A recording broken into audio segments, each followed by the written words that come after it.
Então, como já vimos anteriormente, há uma grande expectativa judaica em relação à possível construção de o terceiro templo. Como já vimos, o primeiro templo foi erigido por Salomão, foi destruído no ano 586 a.C. Mais tarde, os judeus vindos da Babilônia e da Pérsia construíram um segundo templo. O líder desta construção foi Zorobabel.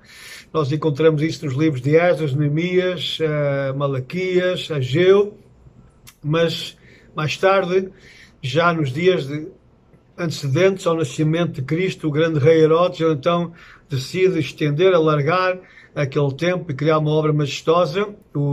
Ainda era o segundo templo, mas já ampliado, bem bonito, bem maior, onde o próprio Senhor Jesus esteve tantas vezes. Mas como já estudámos também, no ano 70, esse templo foi arrasado e desde aí várias tentativas têm sido feitas em vão, até que os dois lugares sagrados do Islão ali foram colocados até aos dias de hoje. Mas os judeus religiosos oram 3 vezes por dia para que o Senhor lhes possa conceder esse novo templo. Essa oração é chamada Amidah, é feita nas sinagogas pelo mundo fora, e a oração é para que o Senhor, Deus, restaure a adoração no lugar santíssimo, no Kadosh.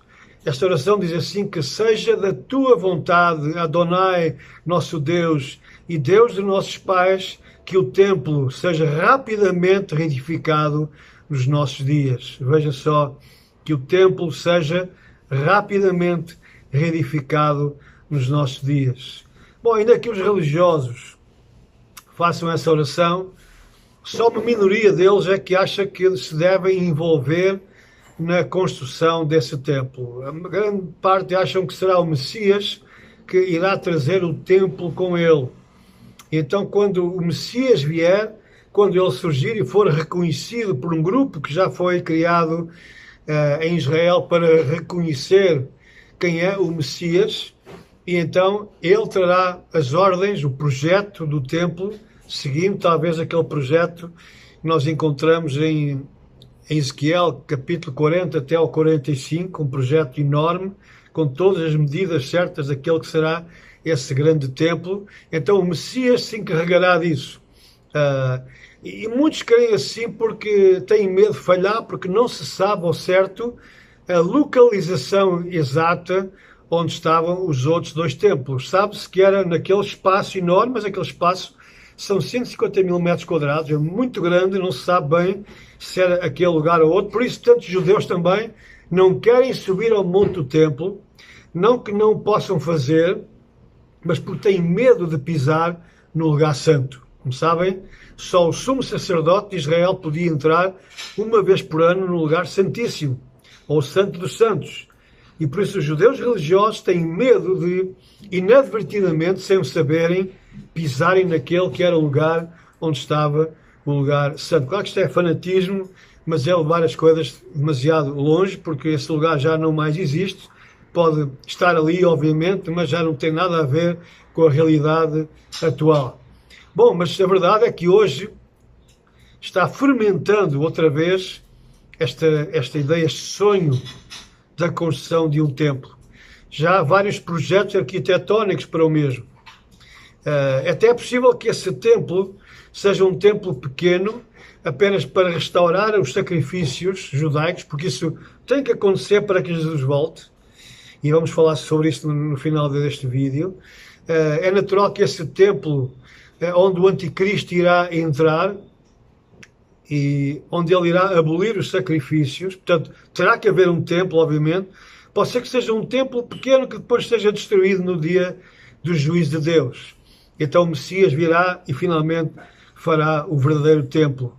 Mas hoje há centenas de jovens levitas, coatitas, que são aqueles que eram encarregados de todos os ofícios do templo nos dias antigos, e hoje já há centenas de jovens levitas estão sendo treinados para os sacrifícios do templo. Isso já não acontecia há séculos.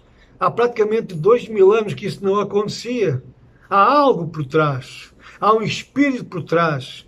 Eu creio que a mão de Deus está preparando os eventos para que nós possamos ver em breve a restauração de todas as coisas. Começará talvez pela construção do templo, pela vinda, pela manifestação do Anticristo e então pela sobrenatural intervenção do Messias verdadeiro, o Cristo, o Senhor de Israel. Também o Sinédrio, o antigo Sinédrio que julgou ao Messias Jesus lá em Jerusalém, já foi restabelecido no ano 2005. Foi lá que ele foi desmantelado, quando os romanos invadiram Israel, e então esse Sinédrio já está agindo, já está preparando também os sacrifícios animais para os sacrifícios. Há vários movimentos políticos, partidos de direita que estão a congregar cada vez mais pessoas, como é o caso de Moshe Feiglin, que é o líder de um partido de extrema-direita, o partido Zehut. Ele apela ao aumento do controle de Israel sobre o monte, à construção imediata do terceiro templo. Vejam o que ele disse no Parlamento recentemente, em abril de 2019. Ele disse: eu não quero construir um terceiro templo dentro de 1 ou 2 anos. Eu quero construí-lo agora. Isso é um manifesto que eles escreveram de 344 páginas, e nesse manifesto esse partido apela para que sejam tomadas medidas para que instalações do próprio governo de Israel sejam deslocadas para o monte do templo e para que se dê até autoridade ao rabinato de Israel já naquele lugar. Há também outras figuras religiosas importantes, membros do Knesset, ministros também, que estão apelando à construção do terceiro templo, incluindo o ministro da Agricultura, Uri Ariel, do grupo nacionalista Jewish Home, e ele foi recentemente filmado a orar no monte do templo. Há também grupos de ativistas mulheres, chamadas Mulheres pelo Templo, e que estão preparando arduamente para todas as necessidades materiais, segundo os preceitos bíblicos, incluindo preparação de roupas, aprendizagem sobre as ofertas sacrificiais, a forma de cozer o pão, o cultivo do crustáceo que dá origem àquela cor púrpura para as vestes sacerdotais. E, segundo a porta-voz dessas mulheres, passo a passo, pacientemente, estamos a preparar. O Instituto do Templo, que é o mais conhecido no mundo e que é visitado por milhares e milhares de cristãos pelo mundo fora e judeus, então eu próprio já o visitei algumas vezes, foi fundado em 1987, está desde então a preparar todos os materiais e as indumentárias para o novo templo. Esta mensagem apelativa para a construção do terceiro templo, uma mensagem apelando aos judeus do mundo inteiro para que contribuam, para que sonhem com esta construção, está passando pelas redes sociais com milhões de visualizações, especialmente um vídeo no YouTube com o título "É Tempo de Construir", baseados em Isaías 56:7, em que o Senhor diz: o meu templo, minha casa será chamada casa de oração para todos os povos. Segundo o cofundador desse instituto, o Rabbi Chaim Richman, o nosso objetivo é despertar a consciência do povo judeu e de toda a humanidade para o papel central que o Santo Templo ocupa na vida da humanidade. Como dissemos já, só no ano 2019, 35 mil judeus subiram ao monte. Isso é 6 vezes mais do que há 10 anos atrás. De facto, uma pesquisa realizada em 2013, portanto há 7 anos, pelas organizações Fórum Conjunto do Monte do Templo, revelou que 43% dos judeus religiosos e 31% dos judeus seculares apoiavam a imediata reconstrução do lugar mais sagrado para os judeus. Ou seja, mesmo entre a população geral, os israelitas comuns, os não religiosos, cerca de 1/3 deles desejam a construção do Templo de Jerusalém. E para cumprir esse objetivo, este Instituto, o Templo, que está virado para o monte em novas instalações lá no setor judaico de Jerusalém, eles têm recebido subsídios do governo israelita e doações de bilionários judeus. A organização então já reconstruiu, eu já visitei com os meus olhos várias vezes, todos os objetos, a própria coroa de ouro do sumo sacerdote, tudo aquilo que é necessário para os rituais, para o sistema sacrificial, como aquelas taças de medida, as pás, as pinças, as pias, tudo segundo as especificações do antigo templo e do tabernáculo. Eles também já começaram programas educacionais para treinar homens que possam provar a sua linhagem através da linha de Levi para servirem como sacerdotes no futuro tempo. Portanto, ou seja, eles estão fazendo pesquisas genealógicas para descobrir quem é da tribo de Levi. Isso pelo ADN hoje já é possível. Eles querem treinar futuros sacerdotes para o serviço de um templo que eles esperam em breve ser erigido lá no monte, em Jerusalém. Também já foram criadas as vestes, incluindo o famoso uniforme do sumo sacerdote, o peitoral, a coroa de ouro, toda a mobília a ser instalada no templo também, como a mesa dos pães asmos, o altar do incenso, o candelabro de ouro, tudo já está prontinho para ser levado para dentro desse templo. Nós podemos já ver na praça pública o grande candelabro de ouro, ali diante de uma grande sinagoga, e podemos ver já esse candelabro preparado para ser levado para o lugar sagrado do monte do templo de Jerusalém. É importante que nós não percamos de vista que os tempos estão próximos. Os dias se aproximam por tudo aquilo que é necessário para preparar a vinda do Messias, de facto, já está sendo feito. Um professor chamado professor Meyer disse, falando biblicamente, a construção de um terceiro templo judaico é uma necessidade, porque a profecia bíblica afirma que o anticristo irá primeiramente proclamar-se como o verdadeiro Messias num futuramente construído terceiro templo judaico, antes que surja o autêntico Messias. E grupos como o Instituto do Templo estão talvez, mesmo sem o saber e muito menos sem o quererem, estão a pavimentar o caminho para o cumprimento da profecia bíblica e para a segunda vinda de Jesus Cristo, o verdadeiro Messias judeu. A verdade é que os judeus anseiam, os cristãos também oram. Muitos milhões de cristãos que conhecem a Bíblia também oram para que o Senhor venha. E temos um mandamento bíblico para orarmos pela paz em Jerusalém.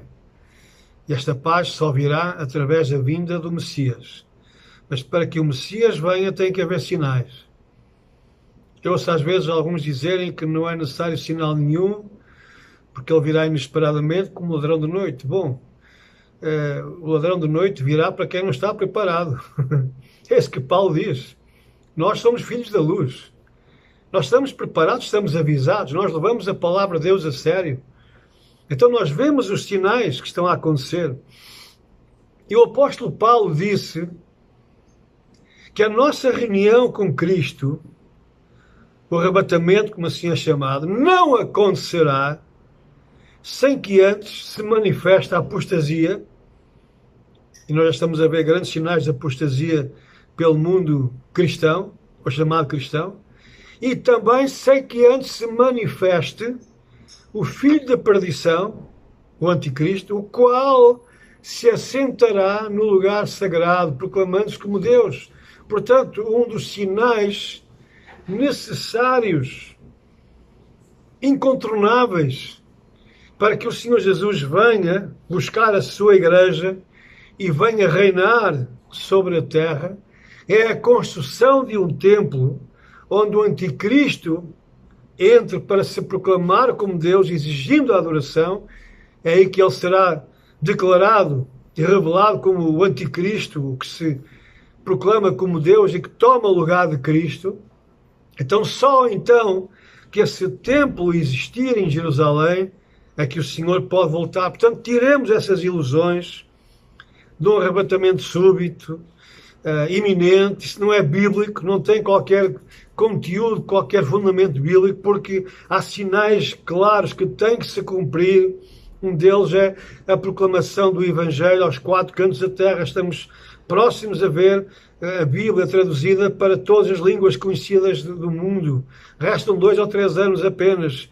As novas tecnologias estão a permitir que o Evangelho seja pregado nos 4 cantos da terra. Portanto, nós estamos a aproximar-nos rapidamente. O epicentro dos acontecimentos mundiais tem cada vez mais lugar no Médio Oriente. As guerras atuais estão todas a ser travadas à volta de Israel. Portanto, todos os sinais apontam para uma próxima manifestação do Anticristo. Então, não tenhamos ilusões. Teremos que ver esse sinal a cumprir-se. Não sei se será na sua geração, mas está para breve, certamente está. Então nós podemos perceber que, de facto, há muitas profecias que indicam que o cumprimento dos tempos, a restauração de todas as coisas, se vai concretizar, mas alguns sinais, em primeiro lugar, terão que ter o seu lugar, e um deles é a construção do terceiro templo. Os profetas do Antigo Pacto, do Antigo Testamento, eles anunciaram que nos últimos dias, os exilados de Israel retornariam à sua terra e que o templo seria reconstruído. Nós já estamos a ver metade da população judaica já vive em Israel. Tem havido um retorno chamado Aliá, a volta, o retorno à terra de Israel. E mais irão voltar cada vez mais com o crescente antissemitismo. Falta agora que o templo seja reconstruído. O profeta Ezequiel diz: habitarão na terra que dei a meu servo Jacob, em que habitaram vossos pais, e habitarão nela eles e seus filhos, e os filhos de seus filhos para sempre. E David, meu servo, será seu príncipe eternamente.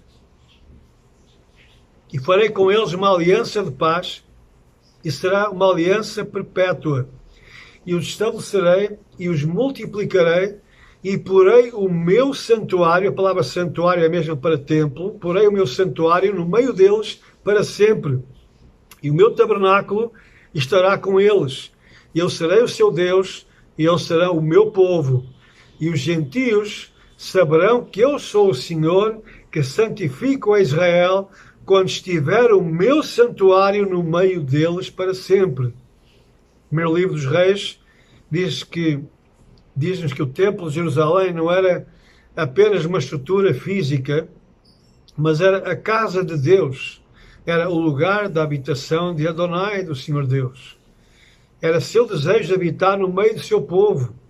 E por isso ele estava sempre presente no Santo dos Santos, de cujo propiciatório ele falava ao sumo sacerdote de Israel. Encontramos no capítulo 8, quando Salomão dedica o templo ao Senhor, ele diz: então falou Salomão, o Senhor disse que ele habitaria nas trevas. Certamente te edifiquei uma casa para morada, assento para a tua eterna habitação. Mas o profeta Ezequiel, ele testemunhou com os seus olhos a partida da presença divina do templo de Israel. Shekinah saiu, a glória de Deus saiu pelos pecados do povo. Ele diz no capítulo 10, então saiu a glória, o Shekinah do Senhor de sobre a entrada da casa e parou sobre os querubins. E os querubins alçaram as suas asas e se levaram da terra aos meus olhos quando saíram. Foi o Icabod, foi a maldição, foi o caos, foi o abandono de Deus. Mas este mesmo profeta que viu Deus a abandonar aquela casa por causa da desobediência daquele povo, ele vê profeticamente que um dia a glória, o Shekinah de Deus, viria outra vez do Oriente, de onde tinha partido, viria do Oriente para reconstruir outra vez esta habitação eterna e permanente de Deus lá no Monte do Templo, na cidade santa de Jerusalém. Ele diz lá no capítulo 43, e a glória do Senhor entrou na casa pelo caminho da porta, pelo portão dourado, cuja face está para o lado do Oriente. E levantou-me o Espírito e me levou ao átrio interior. E eis que a glória do Senhor encheu a casa. e ouvi alguém que falava comigo de dentro da casa, e um homem se pôs em pé junto de mim e disse-me: Filho do homem, este é o lugar do meu trono e o lugar das plantas dos meus pés, onde habitarei no meio dos filhos de Israel para sempre. Esta é uma visão profética para os últimos dias. Ainda não aconteceu. Ela está descrita depois da invasão de Gog e Magog, depois que o povo de Israel voltou à sua terra, depois que o anticristo se manifesta, depois que o Senhor traz juízo, então ele vem e entra na cidade santa de Jerusalém e constrói, ou entra no seu glorioso templo enorme lá no Monte Moriá. Todos aqueles edifícios que ali estão, islâmicos, serão derrubados, tudo aquilo será mudado, haverá uma nova topografia daquele monte, e então a glória do Senhor entrará pelo portão dourado, que é o único portão que hoje está fechado nas muralhas de Israel. Porquê é que está fechado? Porque os muçulmanos não querem que o Messias ali possa entrar. Eles querem controlar todo aquele lugar. É o Messias, conforme está anunciado no Salmo 118, que irá entrar por aqueles portões e irá entrar no seu santo templo e dali estabelecerá o seu trono sobre todo o mundo, reinando desde Jerusalém. Diz Miqueias, capítulo 4, versículo 1, nos últimos dias acontecerá que o monte da casa do Senhor será estabelecido no cume dos montes e se elevará sobre os outeiros, e a ele afluirão os povos.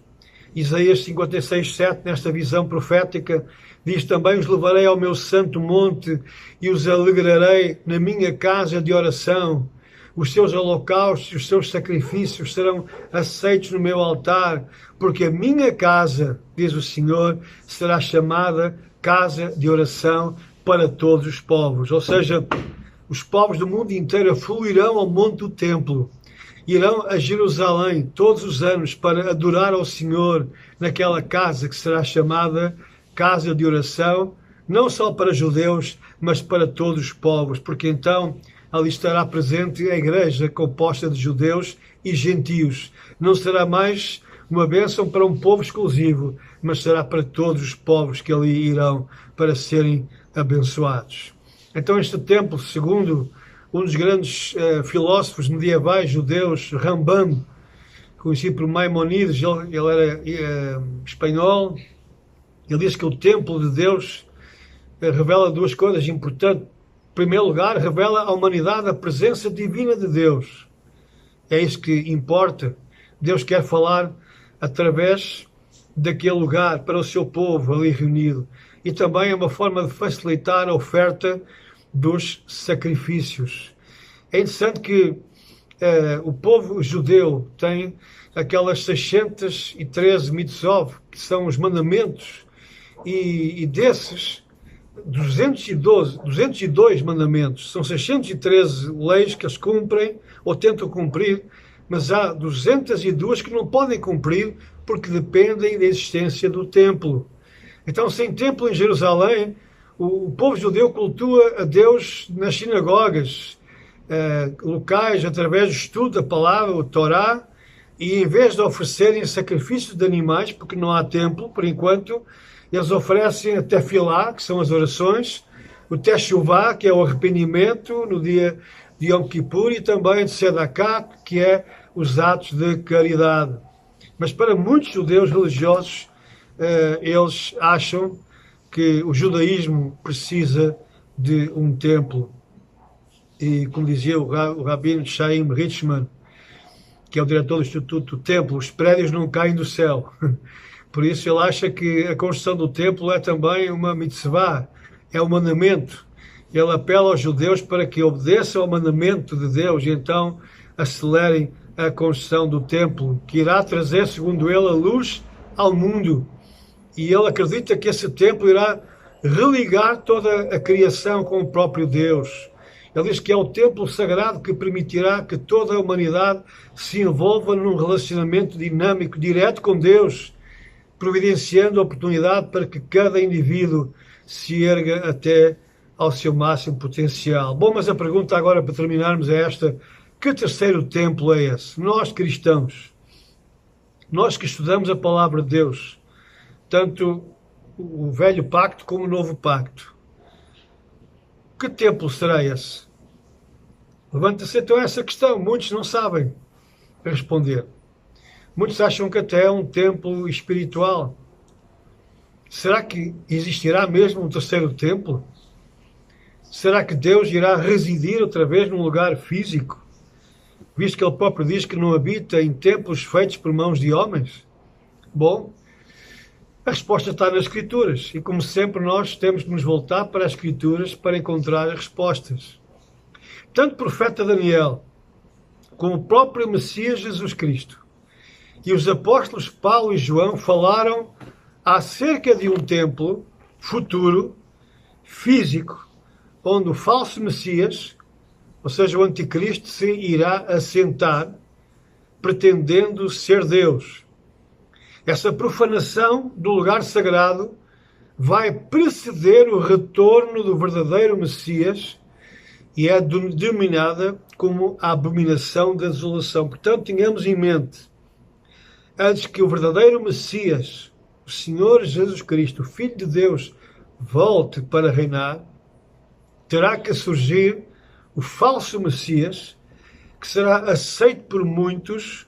Ele irá enganar a todos, quase todos, a quem não segue as Escrituras, quem não tem o Espírito Santo de Deus, o Espírito da Revelação, vai cair no logro, porque ele vai convencer com atos, com milagres espantosos, vai erigir uma estátua que introduzirá no templo em Jerusalém, estátua essa que irá falar, irá fazer sinais, portanto muita gente irá ser enganada, e tanto os profetas como Jesus, como os apóstolos falaram que esse é um sinal que terá que acontecer antes que venha o Messias. Por exemplo, o profeta Daniel diz o seguinte: ele, que é o anticristo, firmará uma aliança ou um pacto com muitos por uma semana. Essa semana são 7 dias de anos, portanto são 7 anos, e na metade da semana, ou seja, ao fim de 3 anos e meio, ele fará cessar o sacrifício e a oblação, ou as ofertas. E sobre a asa das abominações virá o assolador, e isso até à consumação, e o que está determinado será derramado sobre o assolador. Pense bem comigo, se o anticristo, quando ele se revela, ao fim de 3 anos e meio, dando origem à grande tribulação, ou às dores de Jacó, ele irá entrar no templo e vai cessar o sacrifício e as ofertas, é porque elas existiram naquela altura. Portanto, nós chegaremos a um templo em que haverá um templo reerguido naquele lugar e que os sacrifícios e as ofertas estarão a ser novamente oferecidas, praticadas, para que ele chegue lá e ponha um termo àquilo. Diz o profeta Daniel também que os braços serão colocados sobre ele, o anticristo, e ele profanará o santuário e a fortaleza, e esses braços tirarão o sacrifício contínuo, estabelecendo ali a abominação desoladora. Esta profecia cumpriu-se parcialmente já com Antíoco Epifânio, no ano 167 a.C., como já falámos em outro vídeo, mas tal como muitas profecias, ela tem um primeiro cumprimento e tem depois um cumprimento final nos dias do fim. E quando o Senhor Jesus fala sobre aquilo que o profeta Daniel aludiu, e que teve já um primeiro cumprimento com Antíoco Epifânio, mas Jesus fala acerca disso como um acontecimento futuro. Ora, Jesus viveu em Israel já depois, quase 200 anos desse acontecimento. Portanto, Jesus está a referir-se a algo ainda futuro. Não está a referir-se àquilo que já tinha acontecido com Antíoco Epifânio, mas está a falar acerca de um outro Antíoco, o Sírio, o abominável, que é o anticristo e que virá repetir, agora num amplo domínio mundial, a uma escala global, aquilo que aquele rei Seleucida fez lá no 2º século antes de Cristo. Daniel 12:11 diz também: desde o tempo em que o sacrifício contínuo foi tirado e posta a abominação desoladora, haverá 1290 dias. Jesus então diz, no seu sermão profético: quando, pois, virdes que a abominação da desolação de que falou o profeta Daniel está no lugar santo, quem lê entenda qual é o tempo e qual é o espaço, então os que estiverem na Judeia fujam para os montes.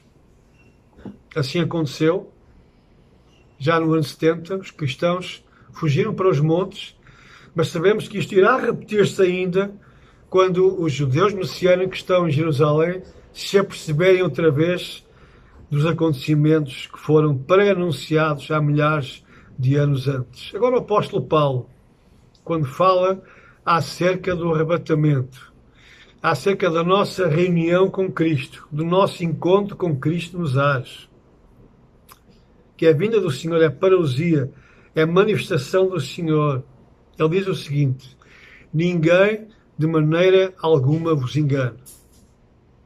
E realmente anda muita gente para aí a enganar, dizendo que o Senhor pode voltar hoje ou amanhã. Essas pessoas estão a enganar. Estão a deixar as pessoas descansadas, relaxadas. Porque eles sabem que Jesus já anda para vir há 2000 anos e ainda não veio.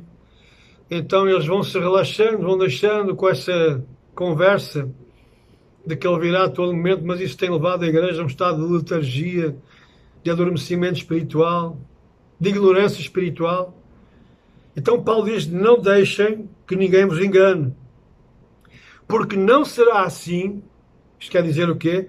Esse grande acontecimento, a vinda do Senhor para nos buscar para si, não será assim, não acontecerá sem que antes venha a apostasia e sem que antes se manifeste o homem do pecado, o filho da perdição, o qual se opõe e se levanta contra tudo o que se chama Deus ou se adora, de sorte que ele, o anticristo, se assentará como Deus no templo de Deus, querendo parecer Deus. Portanto, tal como este versículo indica, meus amados irmãos e irmãs, para que o anticristo se manifeste como tal, terá que haver um templo em Jerusalém. Ouça bem, vá às Escrituras, leia os textos que eu mencionei. Terá que haver um templo em Jerusalém, um templo físico, o qual até poderá ser construído como parte deste acordo que ele vai fazer com os judeus e com muitos. Quem sabe, parte do acordo feito 3 anos e meio antes será a construção, a dádiva, a oferta de um templo que levará os judeus a aplaudirem, ficarem todos contentes, acharem que ele é o Messias. Poderá ser parte do acordo, não estou a ser dogmático sobre isto. Ou poderá já até existir antes. Mas a verdade é que ele vai entrar dentro de um templo e aí irá manifestar-se como o verdadeiro opositor de Cristo. Esta profecia vai ter que se cumprir. Terá que haver um cumprimento integral. Claro que há alguns teólogos modernos, não é? Desses que são muito apreciados por alguns destes pastores, que dão muito valor a essa teologia moderna, antissemita, acima de tudo a teologia da substituição. Dizem então esses iluminados que este templo é um templo espiritual, que Cristo se referiu ao seu corpo como o templo, e que Paulo fala acerca da igreja como o templo de Deus, onde Deus habita. É verdade que sim. De uma forma espiritual, nós somos o templo de Deus. No entanto, quando Jesus fala acerca do templo e da destruição do templo, que irá acontecer 40 anos depois, ele não fala acerca de algo espiritual. Ele fala de uma realidade que de facto aconteceu. Ele disse que não ficaria pedra sobre pedra, e assim aconteceu exatamente. A palavra templo ou santuário, que é usada no Novo Testamento, é a palavra grega naos, e ela significa exatamente santuário. E no dicionário Infopédia, dicionário da língua portuguesa, diz que a palavra naos significa uma arquitetura nos templos gregos, um espaço central destinado à imagem do Deus ou da deusa. É interessante como isto, de fato, corresponde àquilo que vai ser feito pelo anticristo. Ele virá com a mentalidade do paganismo grego. Tal como os gregos faziam grandes imagens a Zeus, ao pai dos deuses, e a outros deuses lá no panteão, no Olimpo. E os romanos adaptaram também aos seus deuses, mudando apenas os nomes, o anticristo virá possuído desse mesmo espírito anti-Deus, criará um novo culto a si mesmo. E então ele vai seguir exatamente esses princípios de colocar a sua divindade em forma de uma estátua da sua pessoa dentro deste templo, um templo verdadeiramente físico. Quando encontramos a expressão naos no texto de 2 Tessalonicenses, Apocalipse capítulo 11, versículo 1, refere-se unicamente a um templo físico em Jerusalém. Fala acerca das medidas físicas em côvados deste templo. Ora, a habitação espiritual não se mede em côvados, como nós sabemos. Também Daniel 12, Daniel 11, Mateus 24, fala sobre esta habitação física. Por isso, resta agora esperar, para chegarmos à conclusão, que um indivíduo mundialmente respeitado, confiável, aos olhos dos não sábios, dos que não entendem as Escrituras, e honrado tanto por judeus como por muçulmanos, ele vai ser capaz de estabelecer um plano de paz que permita ao povo judeu, dentro desse acordo, vai permitir ao povo judeu cultuar a Deus no monte do templo, nesse tal monte que o rei Davi comprou há 3000 anos.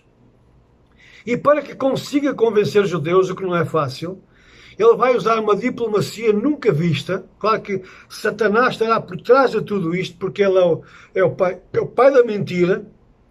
Ele vive na base do engano e da sedução. Então ele vai enganar os judeus que não aceitaram o espírito da verdade, do verdadeiro Messias. Então eles vão dar ouvidos à mentira e vão aceitar o falso Messias. E por isso eles vão aplaudir este seu projeto. Sendo ele ou não a construir este templo, a verdade é que 3 anos e meio depois deste pacto, desta aliança que ele fará com muitos, este falso Messias fará o sacrifício e a oblação, ou as ofertas, dando início a este trágico tempo chamado de grande tribulação, ou tribulação de Jacó. Aí ele vai revelar a sua verdadeira face ao povo judeu, quando ele se assentar como Deus. Ele vai se declarar Deus. Ele vai abolir o culto judaico, vai abolir o cristianismo e vai criar uma nova religião centralizada em si mesmo como o novo Deus, a nova realidade que se assentará no templo de Deus, como diz Paulo, querendo parecer Deus. E quando virdes, diz Jesus, quando virdes isso acontecer, quando virdes a abominação da desolação no lugar santo, então terá que haver de facto um templo físico em Jerusalém. E vemos em Apocalipse capítulo 11, e lembrem-se que Apocalipse foi escrito por volta do ano 95, portanto já muitos anos depois da destruição do segundo templo, o templo de Herodes, como assim é conhecido. Vemos que o anjo manda o apóstolo João levantar-se e medir o templo de Deus. Medir, obviamente, fisicamente. Fala em medidas físicas. Não é o templo da igreja. Não é uma medida espiritual. Ele diz, levanta-te e mede o templo de Deus e o altar e os que nele adoram. E deixa o átrio que está fora do templo e não o meças, porque foi dado às nações e elas pisarão a cidade santa por 42 meses, ou seja, 3 anos e meio. Ora, obviamente são medidas físicas. Num tempo descrito em Apocalipse, já, que é mais de 20 anos depois da destruição do templo de Herodes, do templo de Jerusalém, e por isso nós encontramos aqui uma realidade física que vai existir, talvez nos nossos dias, ou algum tempo depois desta geração. Bom, para finalizarmos, tendo em mente a atual situação em que os muçulmanos de vários países árabes com quem Israel tem normalizado as relações diplomáticas, poderá haver um movimento para tornar este templo, este monte até acessível para todos, numa mensagem de fraternidade tão comum, tão ao agrado do Papa atual, uma mensagem de tolerância para o mundo inteiro, convencendo até os líderes islâmicos. E como nós vemos estes acordos de Abraão incitam exatamente ao entendimento entre as três religiões oriundas do pai Abraão, que é o judaísmo, o cristianismo e o islão. Segundo o plano de Trump, chamado Paz e Prosperidade para o Médio Oriente, pessoas de todos os credos devem ter permissão para orar no Monte do Templo, chamado Haram al-Sharif, numa forma que seja plenamente respeitável para a religião, tendo em conta as alturas das orações e os dias sagrados de cada religião, bem como fatores de outras religiões. Não sei se este plano irá para a frente, mas a verdade é que várias nações árabes muçulmanas têm assinado estes acordos de Abraão. E eles incluem, de facto, a permissão para que pessoas de todas as religiões possam vir orar no templo sagrado. Como é que será construído o templo? Bom, ainda que não faltem especulações sobre o lugar sagrado, como esta divulgada ideia por alguns de que o templo, o Domo da Rocha, tem que ser destruído e no seu lugar erigir-se o templo, eu acho que isto é completamente desfasado da realidade. A primeira vez que eu fui a Israel há 30 anos, a primeira vez que eu subi ao Monte do Templo e vi aquele espaço enorme, aquela esplanada, eu disse logo, essa ideia de que este Domo da Rocha tem que ser destruído, arrasado, para construir aqui um templo, não tem nada de realidade, por duas razões. A primeira delas, qual é o anticristo, qual é a personagem que irá fazer um acordo diplomático entre judeus e muçulmanos que inclua a destruição de um lugar sagrado para os muçulmanos? Isso não cabe na cabeça de ninguém. E só iria trazer mais achas para a fogueira, iria gerar um conflito terrível em todo o Médio Oriente. Por outro lado, há espaço suficiente ao lado deste domo, como já vamos demonstrar, espaço suficiente para construir ali um terceiro templo, uma construção para que os judeus ali possam cultuar a Deus. E também há outros estudos arqueológicos, estudos muito interessantes, que mostram um lugar chamado o Domo dos Espíritos, ou o Domo das Tábuas, onde, segundo alguns estudos, era o autêntico lugar do Santo dos Santos. E o que é interessante é que este lugar, o Domo dos Espíritos, como podem ver pelas imagens, está em linha reta, direta, ao portão oriental que se encontra fechado. Esse lugar que eu tanto tenho visitado, tenho explicado às pessoas, está a cerca de 100 metros a norte do Domo da Rocha, tem ali uma pequena cúpula em forma octogonal, cobrindo um piso original, já dos dias antigos, e está direcionado em linha reta ao portão dourado, para onde o Messias irá entrar, que é o portão da misericórdia. Ou seja, se ali estava de facto debaixo a Arca da Aliança, que era, segundo alguns creem, o sítio certo, o lugar certo, onde estava o Santo dos Santos, ali estaria então debaixo a Arca da Aliança, com as tábuas da lei de Moisés, daí também se chamar o Domo das Tábuas, não é por acaso que este nome tem sido dado àquele domo octogonal.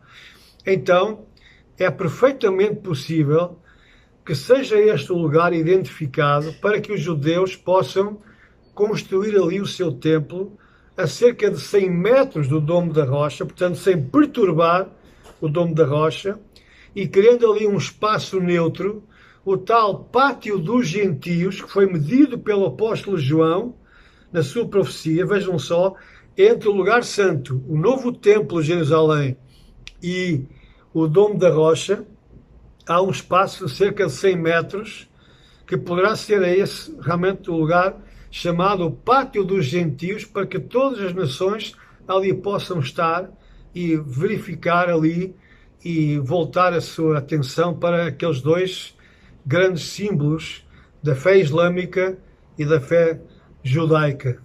Portanto, no meu entender, no entender de muitos, tirem da ideia essa conjectura de que haverá um dia um grande terremoto. Bom, nunca sei, pode acontecer, Deus pode operar de uma forma diferente, pode criar ali um terremoto. Aliás, Israel está a falar cada vez mais de um grande sismo que é expectável a qualquer hora na terra de Israel. São os os geólogos, os estudiosos que o estão a dizer.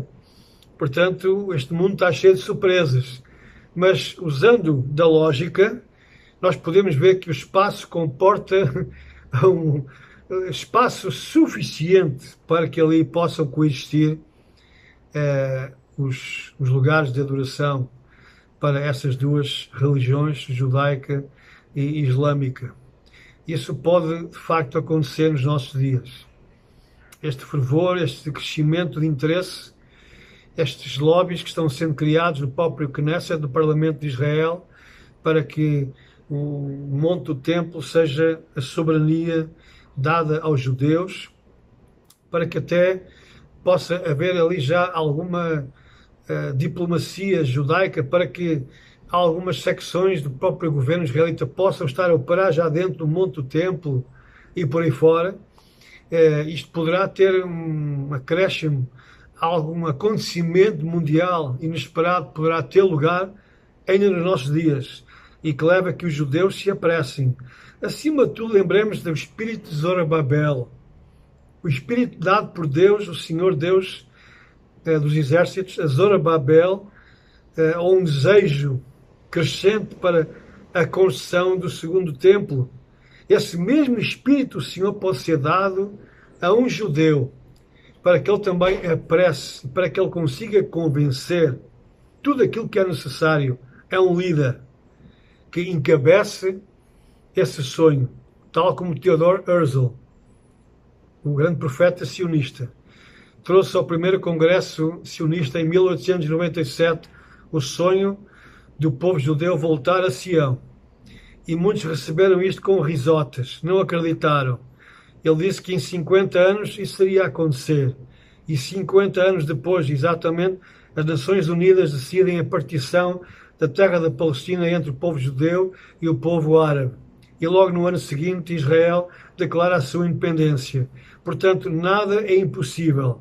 Poderemos muito em breve ver este sonho ser vivido por alguém que leva a sério esta realidade que terá que acontecer, apressando a vinda do Messias, permitindo então que o falso Messias se manifeste num templo que terá que existir, com sacrifícios já sendo realizados, tal como hoje já está a acontecer. Não é ainda no monte, porque é impossível, mas perto do monte, na altura da Páscoa, já judeus, levitas, oferecendo sacrifícios de cordeiros. Portanto, estamos a aproximar-nos a cada dia que passa dessa realidade. E nós ansiamos que assim seja. Porque quanto mais se aproximam estes dias, mais a vinda do Senhor está próxima. Que assim seja. Venha o terceiro templo de Jerusalém, para que o Senhor do templo, para que o Messias venha reinar no templo que ele irá criar e de onde ele irá reinar para toda a terra, para todo o seu povo. Que assim seja. Amém.